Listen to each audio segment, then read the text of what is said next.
Good morning. My name's Karl. I'm an alcoholic. Hey, Karl. I'd like to thank Judith and the committee for asking me to be here, and I can't let it go. I know she doesn't want us to say it, but Judith has 10 years this morning.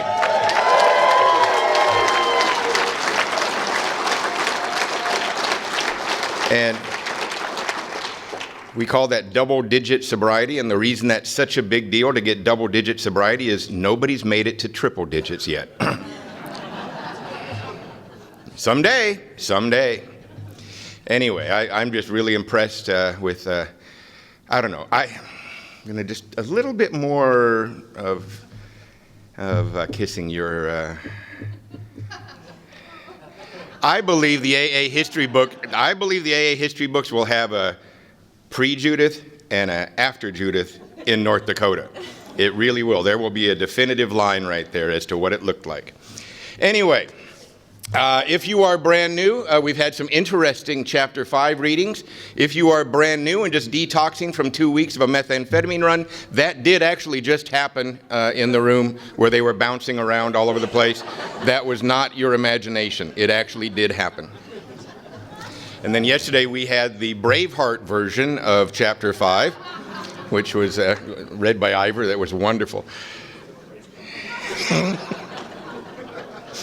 You ever heard when somebody gives the Old Testament version of the reading of Chapter 5? Yeah, anyway.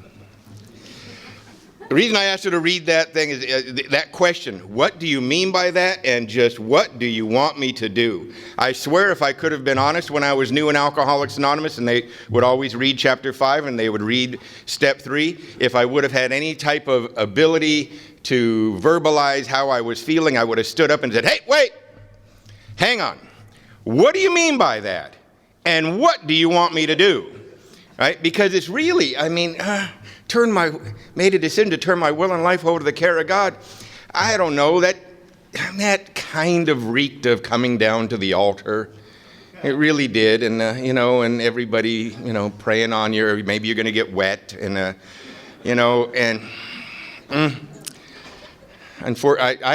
had experiences before that would be regarded as spiritual experiences, but they were insufficient apparently. And I'm gonna come back to that question here in a minute, but I'm a firm believer that I don't like to talk about steps until I make sure you know I'm an alcoholic. Otherwise, I promise you, if I'm just going to go right into talking about spiritual principles, there will be a more qualified person tomorrow morning at least 30 different churches or revivals or whatever that probably can do much better. But in Alcoholics Anonymous, we have to identify with each other. I arrived at Alcoholics Anonymous 25 years old, and the last 7 months of my drinking had gotten very colorful. I'm just going to summarize the last 7 months of my drinking. I had accidentally driven my car through a guard shack at a military base. I remember vividly coming out of the car and everybody's angry. The Marine had done this big dive out of there and rolled and weapon drawn, and I'm kind of standing like this, and everybody in uniforms is angry and yelling at me as if it was my fault. And they always seem to think it was my fault.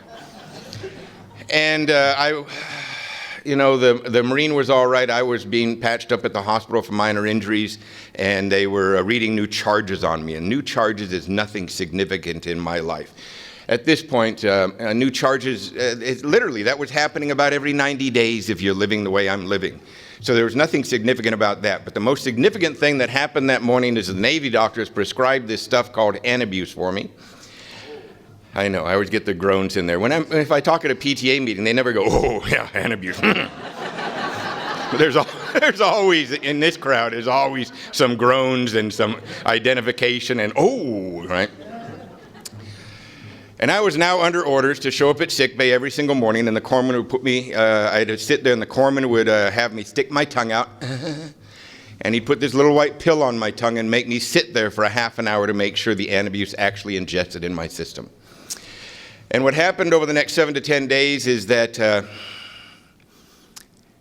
most cunning, baffling, and powerful side of this thing we call alcoholism was grabbing hold. I had no alcohol in my system, and I was literally going insane. Ever since I'd been a young teenager, ever since I'd been a young teenager, people that cared about me, loved me, or had authority over me had been trying to take alcohol away from me. And they would try to take alcohol away from me, and sometime over the next couple of days, I would be put in front of a well-meaning individual, usually well-educated, some sort of therapist, some sort of counselor, psychologist, psychiatrist, or a pastor, right? And some mixture of the above. And I would be sitting in front of them, and they would always have their own version, and I know it was well-meaning, but they all had their own version of saying the following: "What's the matter with you?" As if I could tell them, right?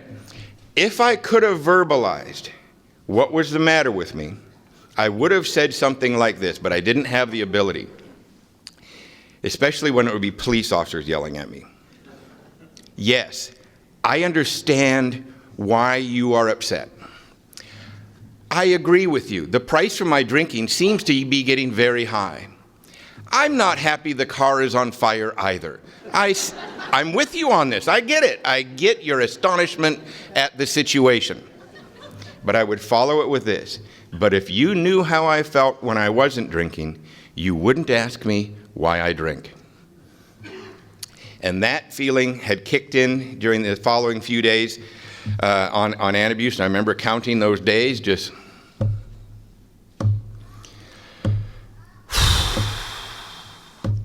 it's been 4 days, and I'm on antabuse. Now it's been 6 days, and I'm on antabuse. Now it's been 8 days, 6 hours, and 15 minutes. And I'm on antabuse. And I started to look around that ship. The other men, they're talking behind my back. All 300 of them. Have you ever felt that way in AA? The only difference is that in AA, we are talking behind your back. It's not an illusion. It's actually happening. Only with love and tolerance in North Dakota, I'm sure. And Scotland, right, Ivor? Absolutely.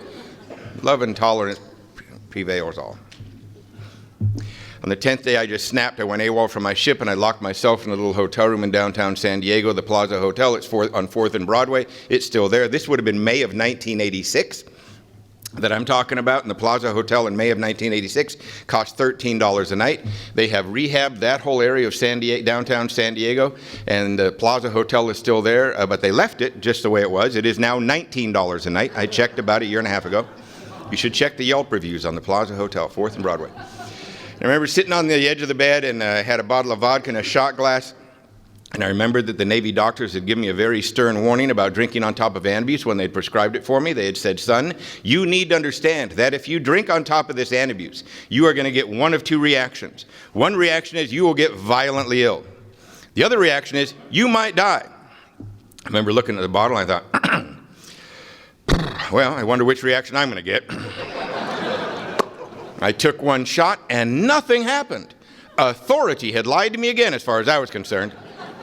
I waited about 2 minutes just to make sure, and I took another shot.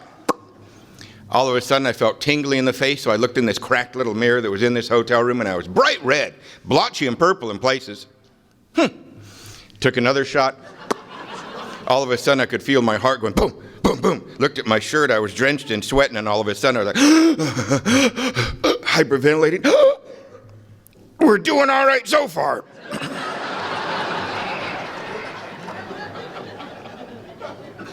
You guys are really sick if you think this is funny. I actually have proof of that. I'm going to skip ahead a couple of years here. I'll come back to this hotel room. 2 years sober. I got an honorable discharge out of the Navy. That happened as a result of the steps of Alcoholics Anonymous, an apparently merciful God, and a personnelman that lost half my file. That's how I got an honorable discharge.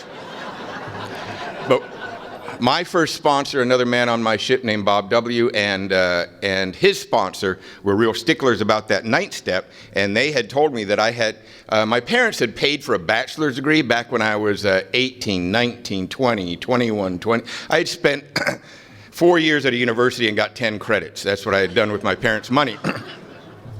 I know. And they had told me that under the ninth step, I was going to either have to pay my parents back every single nickel they had wasted on that degree that I didn't have, or I had to go get what they paid for in the first place on my own. And so that's what I did when I got out of the Navy, and how I wound up in this town called Covina, that's close to the university I chose. And in the first couple of semesters of this telecommunications management bachelor's program I took, I had to take a business presentation class. And it's kind of like a speech class for giving business presentations. And in the first couple of days of the speech class, the instructor was randomly pointing at students one at a time, throwing them up in front of the room, shouting a topic out from the back of the room. And the instructor was doing this just to see what he had to work with for the semester. And after about 7 or 8 students were thrown up there, the instructor pointed at me. I walked up to the front of the room, and from the back of the room, the instructor shouted out, "Talk about a bizarre situation in your life." So I told them about drinking on top of antabuse. They did not respond the way you guys responded. They were like,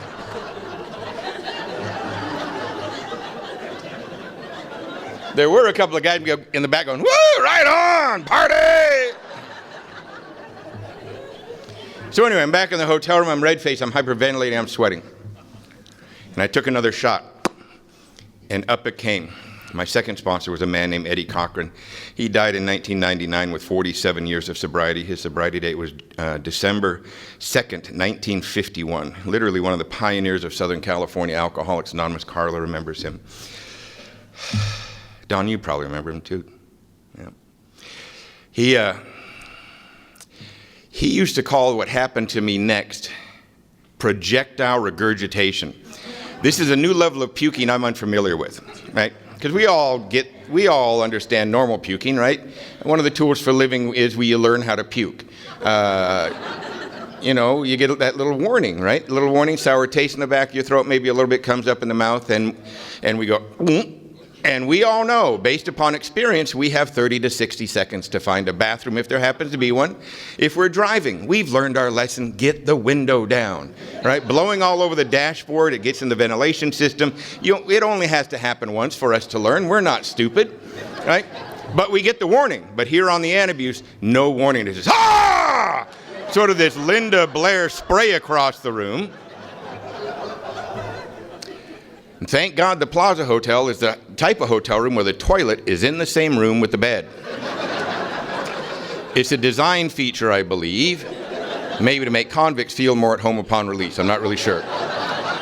But I found the magic of drinking on top of antabuse, and that is that if you hang in there, and this is an important feature of drinking on top of antabuse, you must hang in there. In fact, you might need to reach down deep for a level of commitment you don't know you have. And I found that if I kept drinking and kept puking and kept drinking and kept puking for about an hour to an hour and a half, enough of the antabuse would kick out of my system, and I would quit throwing up, and I would just be left with red face, hyperventilating, and sweating. I'm all right with that. So I drank on top of antabuse the last 7 months of my drinking. My second to my last drunk, I was left for dead in a motel parking lot in an area of San Diego called National City. I was in the middle of a 3-day drunk, and in the middle of the 3-day drunk, I thought it was a good idea to wander the streets of National City looking for crack cocaine. It just seemed like a good idea, at the time, it seemed like a good idea. All of a sudden, this is what I remember. Lots of fists were flying. Apparently, they were not mine. Then there was a bunch of blood splattering. Apparently that was mine. And the next thing I knew is I come to, and I'm on an operating table. Now again, I like to talk about tools for living we get out there. One of the tools for living is when you come to, you look around at your surroundings. You try to figure out, did I have a good night or a bad night? I found out coming to on an operating table usually indicates a very bad night. I was frustrated with the way you guys described coming out of your blackouts. So when I got to Alcoholics Anonymous, you guys were all saying, and you still say it, and I know what you mean, but I was misinterpreting it. You were all saying, I'm just so grateful to be sober now because I now wake up instead of coming to. It was just so horrible when I was drinking that I would come to and I'd look next to me and as if you were always the good-looking one. There's two sides to every story. And I had been on the wrong side of that story many times. And I was looking at you guys, no, you don't. By last night of drinking, I'm being let out of the San Diego jail, and I'm being transferred from civilian authorities back to military authorities. And the handcuffs are extra tight, neck muscles are not working well. And the officer of the deck of my ship put his arm up and said, wrong answer. Orders have already been processed on this loser. Orders are 90 days in the brig, bad conduct discharge, or treatment. As I stood there in handcuffs, it was obvious that some sort of option was thrown out on the table, and I don't remember being consulted on it. When you're in handcuffs, the people that have you in handcuffs never turn to you and say, so what's your opinion on this matter? Right? When you're in handcuffs, you go where they say.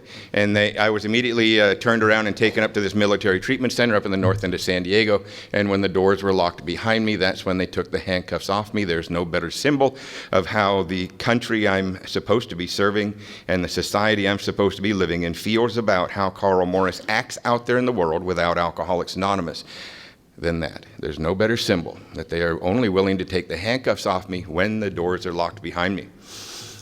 So I come out of that treatment center after 45 days. And I got to tell you, as far as I'm concerned, the military has one of the finest treatment centers in the world, not because they have some sort of new medical idea of what to do with alcoholism or any type of therapy. They separated me from alcohol medically the way any hospital would, and they put me through some counseling that any human being would benefit from. But the reason I think they're one of the finest ones is they took us to you every single night. Every single night. You can still see it in the San Diego area and other places where there are military bases that these white vans pull up to the larger meetings, the larger open meetings, and 6 to 7 military men and women are sitting in the back of that meeting almost every single night. And they took us and exposed us to you because they understood that there was no other solution for alcoholism that has ever hit the planet more effective than Alcoholics Anonymous. And they just, those counselors in that treatment center prayed that we would hear something each night from you guys. So I got out of that treatment center. The only thing I knew what to do was go to a meeting of Alcoholics Anonymous. And I am sitting in the back, 45 days sober, and I'm sitting in the back of this meeting called the Gong Show in Pacific Beach, north end of San Diego. And the truth about my life on that day is I had 45 days without a drink. I had a lot of information. And I was physically feeling better than I had ever felt, than I'd felt in a long time, since I'd been a teenager. But I had no idea what I was facing. I had no idea that I still had untreated alcoholism raging. I had this sneaking suspicion, but I couldn't verbalize it, that I couldn't drink successfully. I could not drink successfully. I had heard you guys talking about allergy of the body, obsession of the mind. It had not really reached.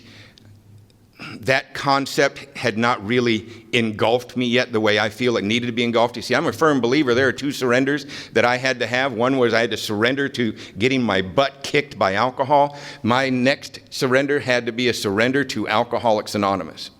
That there are two different surrenders. And I'm convinced a lot of people don't make that second surrender to Alcoholics Anonymous. They might surrender all the time. Alcohol is a good butt kicker. But surrendering to Alcoholics Anonymous is a different thing. I had that sneaking suspicion that I was in this ultimate catch-22. I can't drink successfully. I can't not drink successfully. But I didn't understand also that other than having a physical and mental relationship to alcohol that had me trapped, that I actually had this spiritual relationship to alcohol. And the only way I can describe what I mean by a spiritual relationship to alcohol is to jump ahead by 13 years. It's the only way I know how to tell you, and tell you a story. 13 years later, it's the year 2000, my mother calls me up and says, Karl, your brother and his wife and kids are spending the summer in the south of France. A little family history. My brother's ex-wife was one of the first 200 employees of Microsoft, and my brother ran the ad campaign for Windows 95, Start Me Up, so their money is gross. But no resentment from me, But they're spending, in this 2000, they're spending the summer in the south of France, and they got a villa and they got nannies. And my mom says, let's go visit them. I go, yeah, of course, absolutely. And she says, we'll stop by Iceland on the way, and we'll see the family farm and this museum dedicated to your great aunt, and then we'll head on down the south of France. I'm in, absolutely. And we went to Iceland and had a spectacular time. I've actually been back to Iceland 6 or 7 times since the year 2000. They got fantastic AA there and fantastic people. But the point of the story happened in the south of France about this spiritual relationship to alcohol that I have. One of the nights we were there, my brother says, Karl, you're going to drive because you don't drink, but we're all going to go out for a 13-course French meal. We'll have the nannies watch the kids. And so indeed I drove, and my brother and his wife and my mom, we all got in the car, and I drove, and we went to this amazing castle in the French countryside. And the whole courtyard was a restaurant, and a string quartet is playing, and it was near sunset. And it was just beautiful. Now, I had never had a 13-course French meal before that day, and I have not had one since. So I'm going to be an expert and describe to you what a 13-course French meal is. If you've never had a 13-course French meal, what they do is they bring a little bit of food 13 times. That's what they do. Tiny little bit of food 13 times. And with each one of these little bits of food, the waiter or the maitre d' will bring this really ridiculously, embarrassingly small little glass of wine. And the waiter or the maitre d' will tell a story about that glass of wine. They will say why that wine was paired with that food, what vineyard that wine came from. They would talk about the family that owned that vineyard and the history behind that family. Fascinating and interesting information. My brother and his wife, they recognize a good drinking opportunity, and they were, we like that one. Oh, tell us more about that family. And now I'm already 13 years sober at this point, so I'm trying all the Diet Cokes of the region. And I kept on asking the waiter to tell me a story about each one, and he seemed to get embarrassed for me. No, monsieur. But anyway, my mother, and my brother and his wife, they recognize a good drinking opportunity. They're having a good time and asking questions. And my mother, after 2 little sips off of one of them, says to the waiter, don't bother bringing me any more. I'm not going to have any more. My mother, I've known this, she's a master at just setting alcohol aside. She's had an incredible business career, an incredible career up in Seattle, and she's actually gets Lifetime Achievement Awards, and alcohol is put in front of her quite often. And I watch her whenever I attend these things, and she still just sort of sets it off to the side and doesn't pay attention. I'm the only one noticing. But I've known she's that type. But I said to her this time, I go, Mom, come on, I'm driving. Have a little more, for God's sake. And she said something very interesting. She said, no, I don't like the way it makes me feel. I should have left well enough alone. But I decided to ask the $1 million question, Mom, how does it make you feel? And she said the following. She said, well, Karl, I'm sitting here having a once-in-a-lifetime experience. I am looking at the brilliant colors of the French countryside at sunset. Karl, I can barely put words to the colors that are there. The music, the string quartet, the music's rattling my bones, Karl. And I'm here talking with 3 of the people I love the most in the world. And if I were to add a little bit too much alcohol, the colors will get blurry and dull. The music will start to sound shallow and off in the distance, and I will have a very hard time keeping a conversation going with you. I know. It's like, you guys are all dumbfounded. What? That is fundamentally the opposite relationship to alcohol than I have. Because what she's saying is of and by herself, she can see the colors. She can hear the music, and she can connect with God's other kids. She adds a little alcohol, and it all gets dull, blurry, and sloppy. Me, of and by myself, I cannot see the colors. I cannot hear the music, and you're goddamn boring. You really are. I get 4 or 5 drinks in me, and oh, do you see those colors? Do you hear the music? I'll tell you where that cello was made. Whether I know or not. I can make up the name of a German village on the spot. And you become very interesting, but not as interesting as me. And I had this experience of, oh, no wonder you won't go to the gates of insanity or death. No wonder you can take it or leave it and really would rather not. But then I turned to my brother and his wife. Do you feel this way? And they're, does alcohol do that to you? You go, yeah, but we like to get a little blurry and sloppy. We like to escape. And I go, oh, you're escaping. I'm trying to join. Separates the hard drinker, somebody who values alcohol, from me. And I had no idea of what I just described to you as I was sitting in that meeting, and I'm sure they read chapter 5. And from the depths of my soul, I wanted to say, what do you mean by that? And what do you want me to do? I had no idea. I was sitting in an organization that at that time was, I guess, so 1987. So what was it, 52 years sober at that point? And I had no idea that for the very first time in the history of mankind, something had stayed. There had been other things. Billy made reference to it. There had been other things that had been attempted on alcoholism, but it had faded away for whatever reason. But for the very first time, something that had stayed. And there's this other thing that I had no idea of. See, as Billy said, when in the interaction between Roland Hazard and Carl Jung, Carl Jung had told Roland, yes, I misdiagnosed you. That's why you drank again. And you need to have a vital rearrangement of attitudes and ideas towards life. And I don't know how to produce that in you. I don't know how to produce that. Carl Jung said something else rather interesting. He said, throughout history, I've heard that people like you have had these experiences, but I have no idea how to produce that.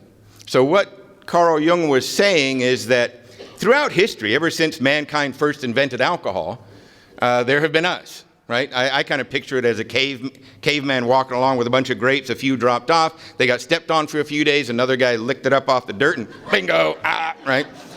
There we are. There's the alcoholic. Ever since that day, every community has had us.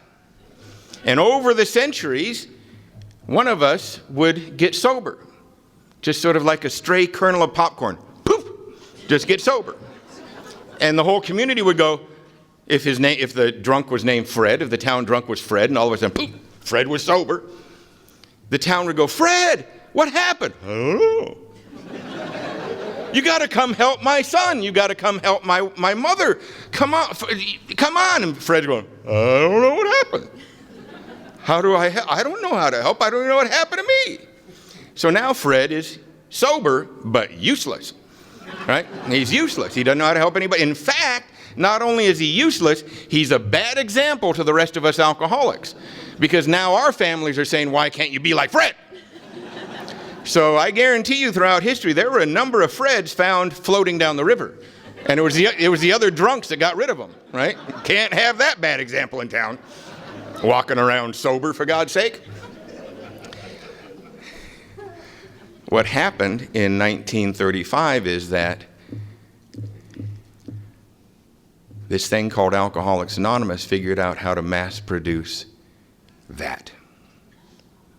Learned how to mass produce the necessary rearrangement of attitudes and ideas towards life sufficient for sobriety.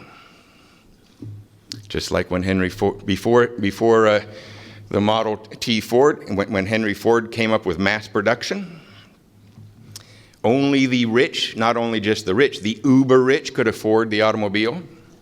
Only the few could have the automobile, but Henry Ford figured out how to put the assembly line and mass production together, and now the common man could have the automobile. I believe that's what's happened here in the history of Alcoholics Anonymous. We have learned how to mass produce the spiritual awakening.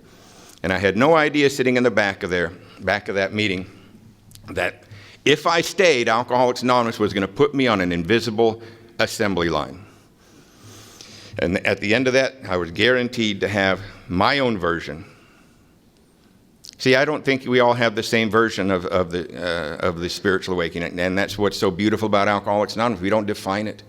We just know that everybody has their own version, and we pop like popcorn, all bing, bing, and especially right here in North Dakota, it's happening all the time. Boom, boom, boom, boom, boom, boom, boom, just like popcorn in a microwave. You know that sound? Boom, boom, boom, boom. Whereas before it would be once in a great while.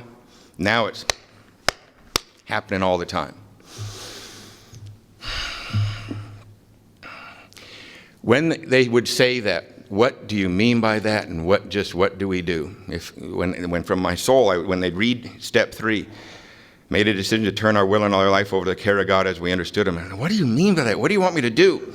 You see, if you were talking about something intangible to me, turning my will and my life over to the care of God, there's 3 untangible ideas. I don't know what my will is. I don't know what my life is. And what the heck is the care of God? And how would I know if I'd done that? You see, if you told me, son, go turn your car and your clothes over to the care of God as you understand Him, I would have gone, now we're getting closer. All right, I got an idea. I know what my car is. I know what my clothes are. All right, and I would have left that meeting. I would have push-started my 68 Volkswagen, hole in the floorboard, had to use a screwdriver into the steering column while I push-started. You had to wiggle it to try to, it was a real thing. And trying to do that in leather pants was always tough. I would have push-started the car, and I would have gone down to the church down the street from the AA clubhouse there in the north end of San Diego. I would have knocked on the door because I guess that would have represented the care of God for me at that time. And I would have knocked on the door. A pastor or a priest would open up the door, and I would have said, look, I'm trying to stay sober in AA. They said, turn my car and my clothes over to the care of God. Here's a screwdriver. You need to stick that into the steering column. And I would have pointed at the car, and I know the pastor's face would have gone, oh, jeez. Right? And I would have taken off my leather pants, my leather jacket, my Metallica shirt, and my boots. That was my second uniform while I was in the military. That's what I wore when I left the ship. And I would have left them there. My pants probably could have stood there on their own. And I would have left there feeling stupid and naked, but I could have come back to the AA meeting and said, I did what you asked me to do, now what? See, I would have had some sort of tangible evidence, proof that I had done this. I turned my car and my clothes over to the care of God. But you're saying my will and my life. Now, what if if you're new in Alcoholics Anonymous, and let's say you're in some sort of a house of some sort, and what if an old timer that you really respected walked into that house and said, hey, just before you went to bed, said, hey, did you live in the essence of step 3 today? Your life depends on your answer to that question. And you're in your first 60 days of sobriety, and they say, your life depends on your answer to that question. Did you live in the essence of step 3? Probably, maybe most of you would have gone, I don't know. That's scary you're telling me my life depends on the answer to that question. I don't know. I turned it over. Then the old timer goes, what do you mean by you turned it over?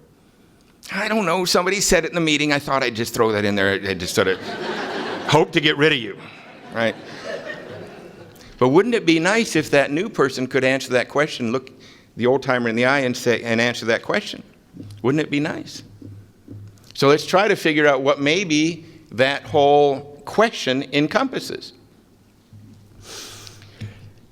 So that I have to figure out 3 intangibles there. What is my will? What's my life? And what represents the care of God? And how do I turn that over? So let's figure out my will and my life. I think I will take a drink of water.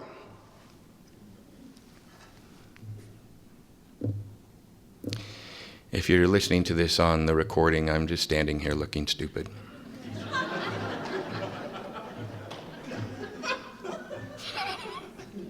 And Dawn is laughing at me. I think I will take a drink of water. I'm still here looking stupid. I think I will take a drink of water.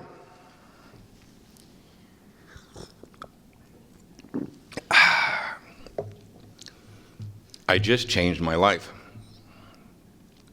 I know you're thinking, oh, come on. What do you mean you changed your life? One sip of water, that's too small of too small of it's an inconsequential action. Come on. I don't know, is it? What happens if right now all water disappears on the planet? It's all gone. The fact that I just took that sip of water, I'd live about a day and a half longer than you. That could be huge if water came back in that day and a half. I know, you're thinking you're extrapolating things out. That's too far-fetched. But I don't know, is it? Let's look back at our lives on these tiny little inconsequential actions. I think a lot of you might have done this, where you took a right by accident when you should have taken a left. Then you figured out you should have taken that left, you turn around, you came back, and there's a massive accident right there where you would have been. Anybody had something like that? When I was a teenager, I was at a keg. The car I was in had a trunk load of high-grade pot and cocaine in it. We were in the middle of taking a break on a delivery, let's say. And we're at the keg. And we're at the keg. You know, there's red cups and woo, Led Zeppelin, right? And I fancy this girl was near the keg, and I was flirting with her. And the guys I'm with, come on, Karl, let's go. We gotta go. And I'm like, I'm trying to debate the beer and the girl. Both of those interested me more. And I said, I'll catch up with you guys later. They all wound up doing 10 years. Just that little distraction for a second changed the course of my life. Changed the course of my life. So, my will is just my thinking. My life is the sum total of the actions that I take. Are you following me? I think I will, it's a good idea, I should. You told me I should, I'm planning on it, I should, but until I take an action, it's nothing. It absolutely has no effect on my life except I'm procrastinating and standing there looking dumb thinking, right? No effect. But the minute I take an action, my life takes a different turn. And they are saying that I'm supposed to take those two things and turn that over to the care of God. I've had a hard time managing my thinking. How about you guys? Have you been able to control your thinking? Right while I'm talking to you, my mind is like a ping pong ball. Don't say that. Why are you going down that road? Don't say that. Oh no, tell this other story, Karl. No, stay on track. Right? That's what my mind is doing right now. You know? Why is Jason looking off the other way right now? You know, Jesus. And why do you wear that plaid shirt? You know, it's sort of dizzy today. You know? You know, then I think, oh, there, Pat got his oatmeal that he texted us to get. Pat texted us earlier, I need to get ready to be the third speaker today. Can you guys get me some oatmeal? It's like, Jesus. We're not the kids from Orange County, Pat. I love you, so I really do, you know. That's what my mind's doing while I'm trying to talk to you. Did you know? And I guarantee you, your mind is dancing all over the place. What's she doing here? Is he with her?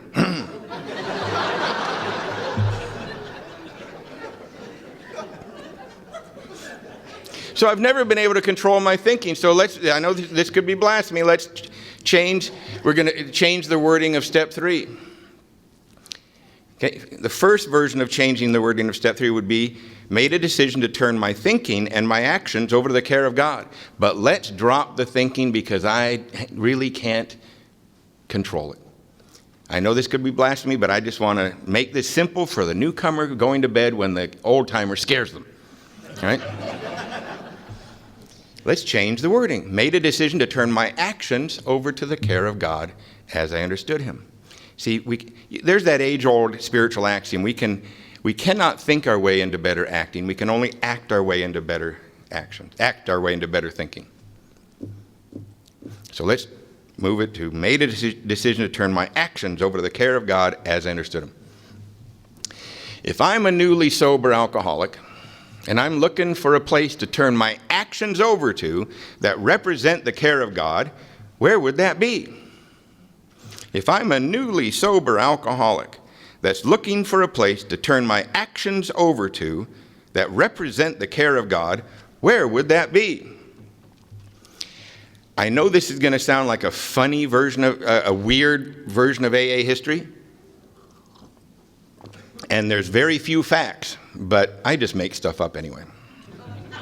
I kind of view AA history as kind of a little bit like this. I know it's a weird way to say it, but sometime in the early 1930s, all of the greatest spiritual leaders of all time were up there in the big,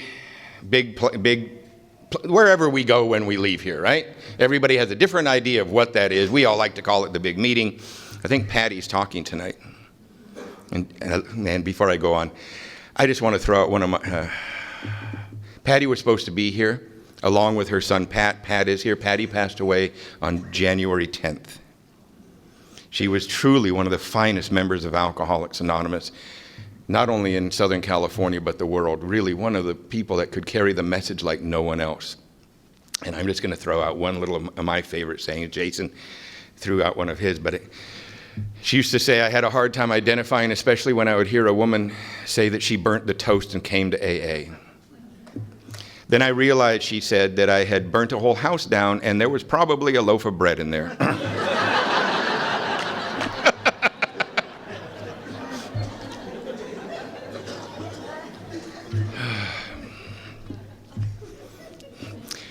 So up there in the big, wherever it is we go, all the greatest spiritual leaders in the early 1930s, we'll say Abraham's there, Muhammad's there, Jesus is there, Buddha's there, Gandhi's there. All of them are there. And we'll say Abraham decided to call a group conscience. He said, you guys, come on, we got to take a look at this. Look down here on earth here. For centuries, we have given them many, many pathways to experience what we now know for a fact. We've given them many pathways to experience this. And look at those drunks and drug addicts. Look at those drunks that are still dying in the gutters. I want to chat about the thought that maybe we should give them their own specific, unique pathway to God. Do you think they deserve their own unique pathway, or should we still let them just fight it out with the existing pathways? Let's chat about it. So they had a conversation, and Gandhi chimed in at one point and said, well, if we are to give them their own unique solution, I believe that part of that solution must be allow them to speak incessantly about themselves. And so they decided, sure, we're going to throw that in there, and they voted.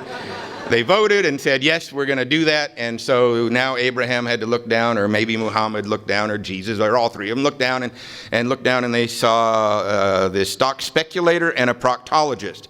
My late sponsor, Eddie Cochran, called that odds and ends, is what they called that.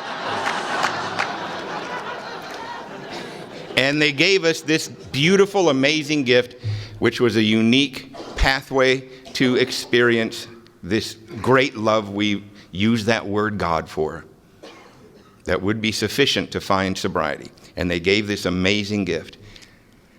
If you can grasp that idea a little bit, then maybe this next idea is not too far-fetched. If I'm a newly sober alcoholic and I'm looking for a place to turn my actions over to that represent the care of God, where would I turn my actions over to? It would only make sense that that new person would turn their actions over to the care of Alcoholics Anonymous. There is no better representation of the care of God on this planet for a newly sober alcoholic than Alcoholics Anonymous. There is no better representation. So therefore, when the old timer comes in to talk to that new person and says, hey, your life depends on your answer to this question, did you live in the essence of step 3? That new person could sit up and go, why, yes. Yes, I did. I went to 3 meetings today. I only meant to go to 2, but somehow I accidentally went to 3. I looked out for the person a little bit newer than me.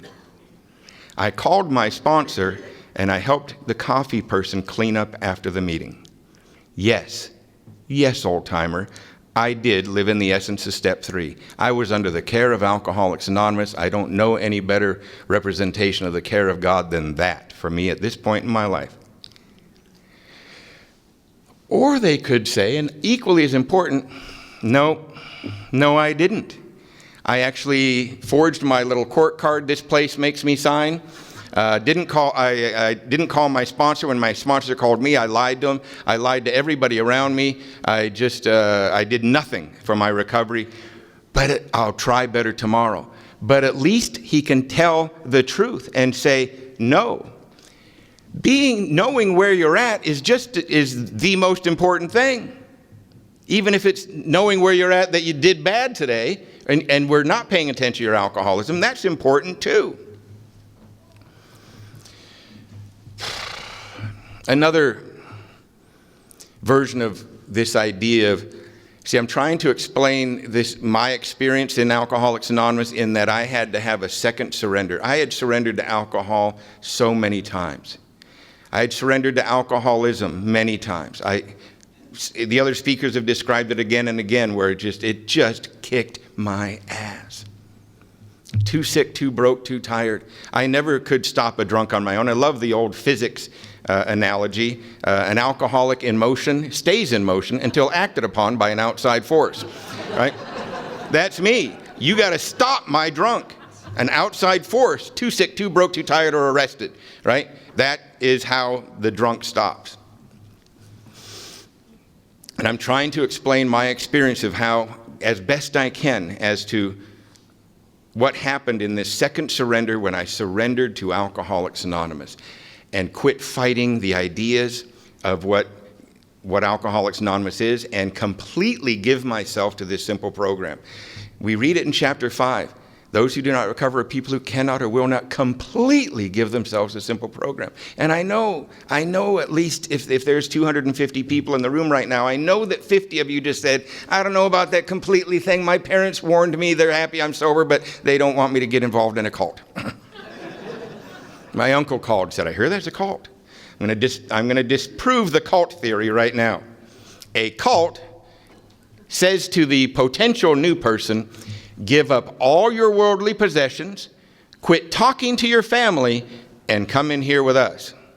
That's what a cult will ask the potential new person to do. Give up all your worldly possessions, quit talking to your family, and come in here with us. That's what a cult will ask the potential new person. AA says, we know you don't have a damn thing left. And your family won't talk to you. Come in here with us, we'll teach you how to talk to your family, and maybe if you work in between meetings, you might get a couple of things back. We're not sure. Right? Completely the opposite.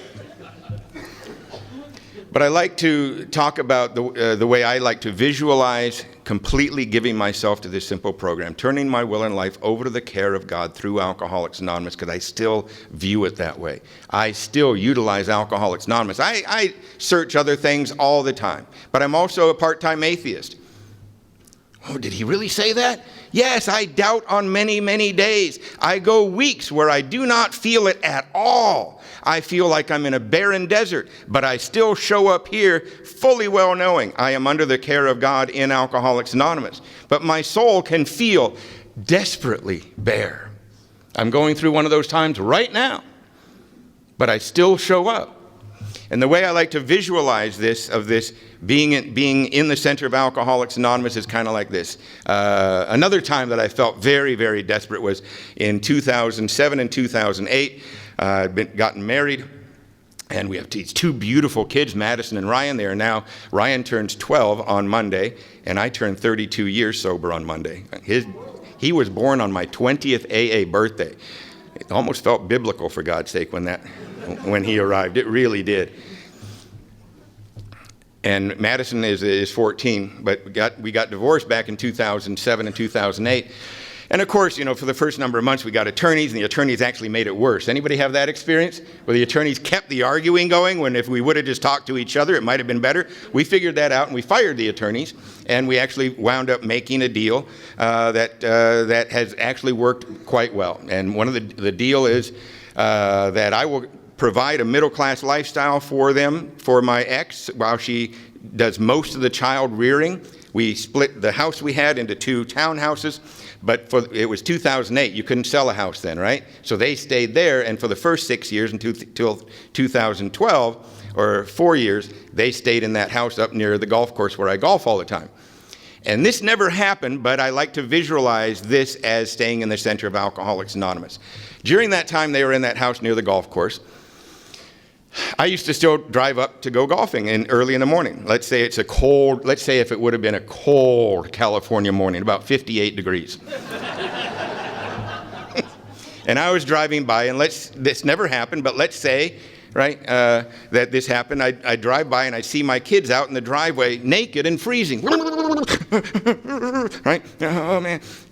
And I'd slam on the brakes. I would have hopped out. What on earth are you doing outside the house? Right? I would have said, what on earth are you doing out here? And I'd look inside and I'd see what represents my care of my children. The house is there. The heat's on. My ex would have been in there making breakfast and clothes on the bed, getting ready for school. But my kids are out in the driveway freezing. And I go, what on earth are you doing out here? Maybe Madison would go, but Daddy, there's this boy at school that's bothering me. And we'll talk about that later. Get back in the house. What are you doing out here freezing? How many of us separate ourselves just to the outside of Alcoholics Anonymous, out into the driveway of Alcoholics Anonymous, not really working with people anymore, frustrated with listening to the same old-timers say the same things?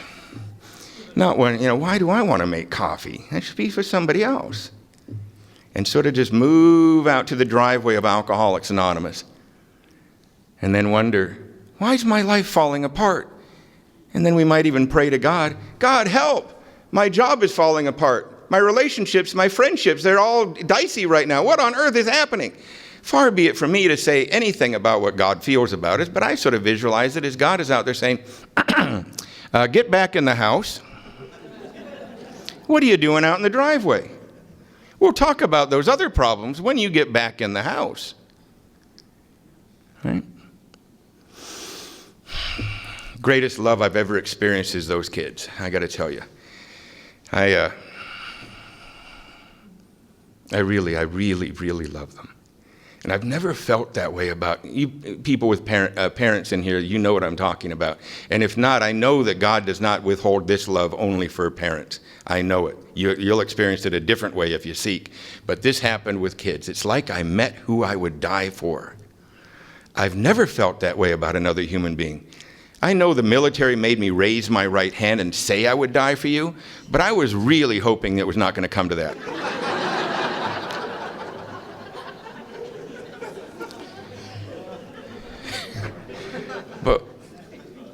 And I love other people. I really do. I love Jason and Pat. I really do. They know I love them. But if we're out at Starbucks later and some guy comes in with a gun saying, one of you's got to go, I would say, have you met my friends Jason and Pat? Sorry, Julie. But if it was my kids, I'd dive right in front of that. I've never felt that way. And I would never trade my kids for the first drink. Never in a million years. However, I'm alcoholic. I know what it means to be alcoholic. Although I would never trade them for the first drink, I would trade them for the second drink like that. Therefore, there is nothing more important if I want to be a good dad, and that is in the forefront of my mind every day. If I want to be a good dad, I must stay in the center of Alcoholics Anonymous. There is no other choice for a man like me who wants to accomplish anything in his life. It must be done from the center of Alcoholics Anonymous. Therefore, I'm very grateful for the people and the committees that put together things like this that allow me to come and be in the center of Alcoholics Anonymous, feel like I'm useful. It's a very important feature of it. Get to be with these other people that are almost a second home group that I travel with and have traveled with for years and years and years. And it's just it's a blessing. And you guys are very great, lucky, in my opinion, to have Judith here. Be kind to her. Thank you.